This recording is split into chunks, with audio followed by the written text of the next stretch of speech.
Right ఇక Warangal BRS లో ముసలం మొదలైంది. వరంగల్ పార్లమెంట్ టికెట్ ను కడియం కావ్యకు ఇవ్వడంపై స్థానిక నేతలు ఉద్యమకారులు గుర్రుగా ఉన్నారు.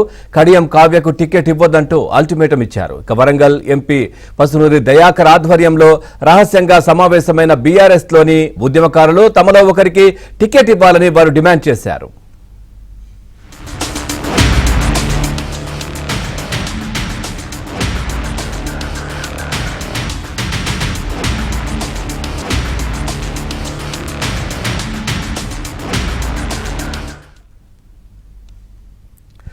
చూస్తున్నాం వరంగల్ బీఆర్ఎస్ లో ముసలం మొదలైంది. వరంగల్ పార్లమెంట్ టికెట్ ను కడియం కావ్యకు ఇవ్వడంపై స్థానిక నేతలు ఉద్యమకారులు అయితే గుర్రుగా ఉన్న పరిస్థితి. దీనికి సంబంధించి మరింత సమాచారాన్ని మా కరెస్పాండెంట్ నవీన్ అందిస్తారు.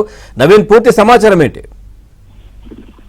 పవన్, బీఆర్ఎస్ పార్టీలో అసమ్మతి రాగం మొదలైంది.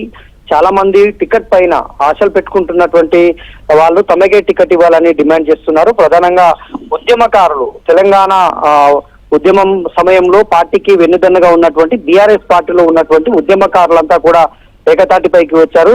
ఆ టికెట్ గతంలో తమకు చాలా సార్లు ప్రభుత్వం అధికారంలో ఉన్న బీఆర్ఎస్ పార్టీ అధికారంలో ఉన్నట్టు తమకు అన్యాయం జరిగింది. ఈసారి అలా జరగకుండా టికెట్ వరంగల్ పార్లమెంటు టికెట్ ఉద్యమకారులకే ఇవ్వాలి.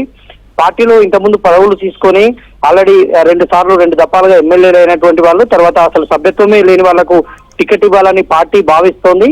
కానీ ఈసారి ఆ విధంగా కాకుండా ఉద్యమకారులకే టికెట్ ఇవ్వాలని ప్రస్తుత పార్లమెంట్ ఎంపీ ఎవరైతే దయాకర్ ఉన్నారో, పసునూరి దయాకర్, ఆయన ఆధ్వర్యంలో అంటర్ రోడ్ లో సమావేశమయ్యారు. ఉద్యమకారులు అంతా కూడా తమకు టికెట్ ఇవ్వాలని వాళ్ళు రహస్య సమావేశం నిర్వహించినటువంటి పరిస్థితి ఉంది.